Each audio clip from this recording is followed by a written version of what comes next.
I don't care about what he wants. The reality of the fact is, he runs a sloppy fucking shop.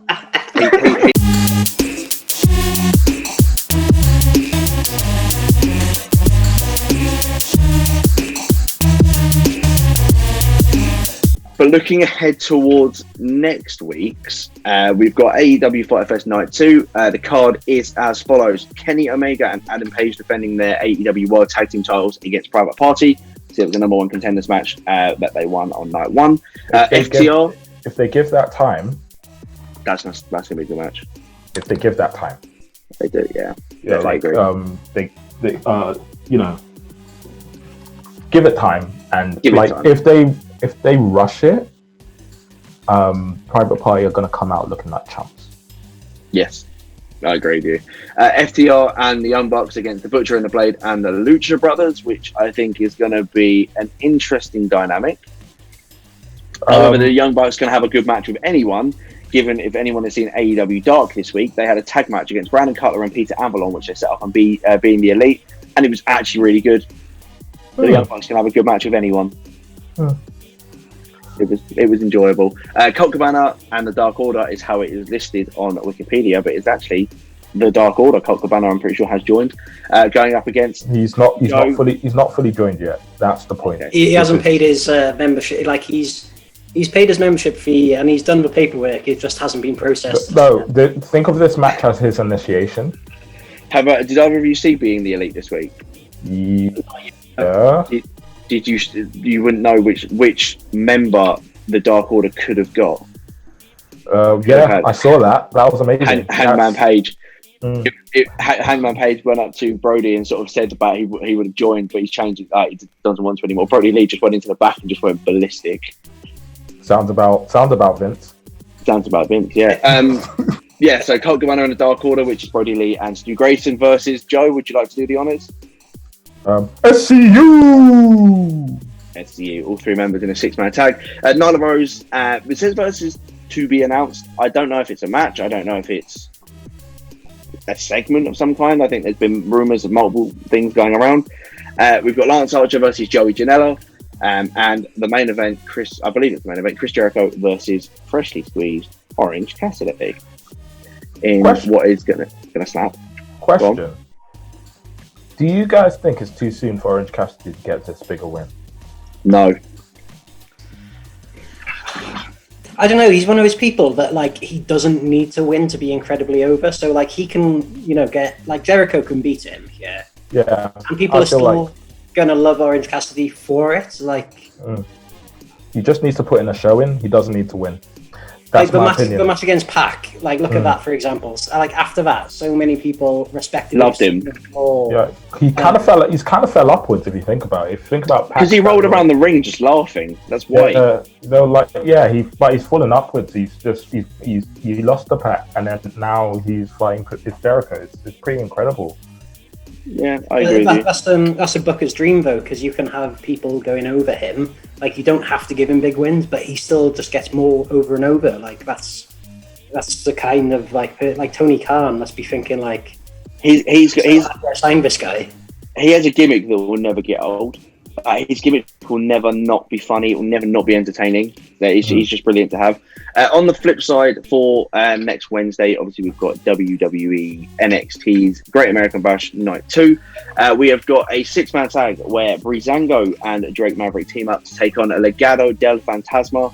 Can I just interject here and say that this match makes no sense? It doesn't make any sense at all. It makes sense in storyline because Breezango saved him, but I don't. Yeah, but it should have been. Yeah, exactly. I discussed this on the YouTube video. You can go and have a look.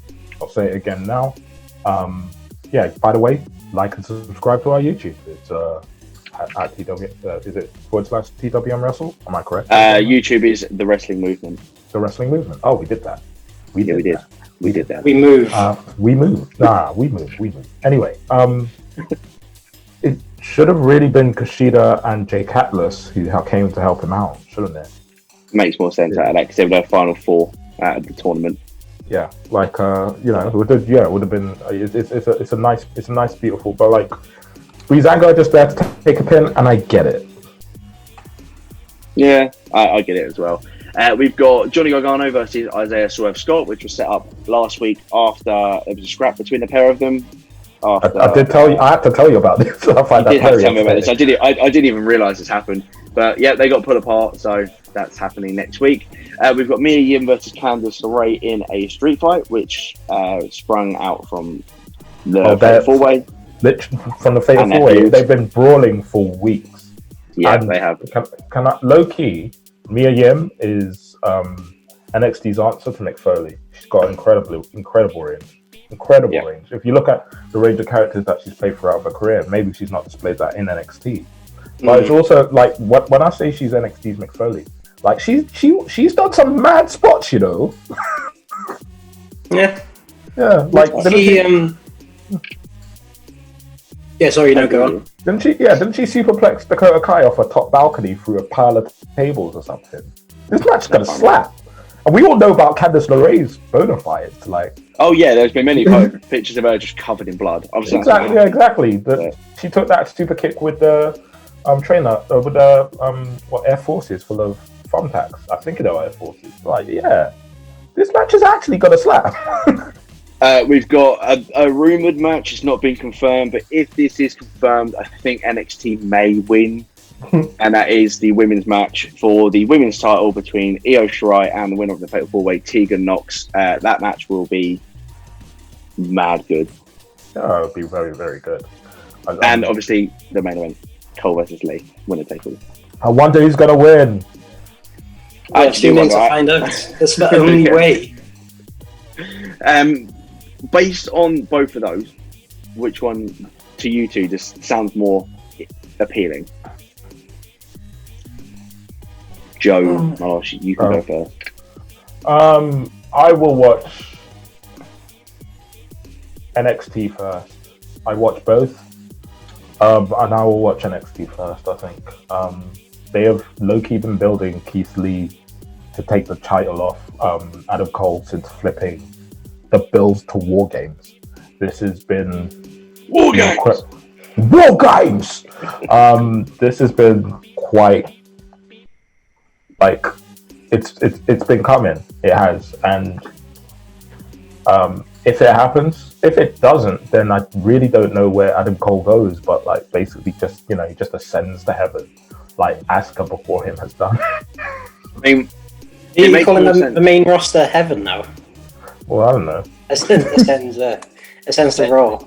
It makes more sense. It makes more sense to Keith Lee to have the title, considering the fact the next challenger is going to be Karrion Kross. More like that. Rhys, which one to you sounds more appealing? I mean, AEW I'd be looking forward to more, but if this spoiler is true, which like it probably is, that's the one I want to watch because that's a moment that is going to be special. I want to tune into NXT especially to see that. So I don't know. It's hard to say. Overall, AEW, but in terms of like what I'm looking forward to the most, probably NXT. For me, I'm very looking forward to Orange Cassidy and Chris Jericho. I'm very looking forward to the 8-man tag as well because it's interesting what's going to happen between the FTR and the Young Bucks because that's been built up for like 2 years. It's built up for so long. But then the other matches, I'm not that fussed about. Like, I can take or leave the Dark Order and the SCU match. I can take or leave the tag title match as well. But then on the NXT I'm actually really intrigued about the Dark Order SCU match because I'm still not sold on Dark Order. So but regardless, the storytelling's been flawless because Colt Cabana debuted to save SCU from the Dark Order. That's true. Beautiful storytelling. It is very good storytelling. I do agree with you on that one.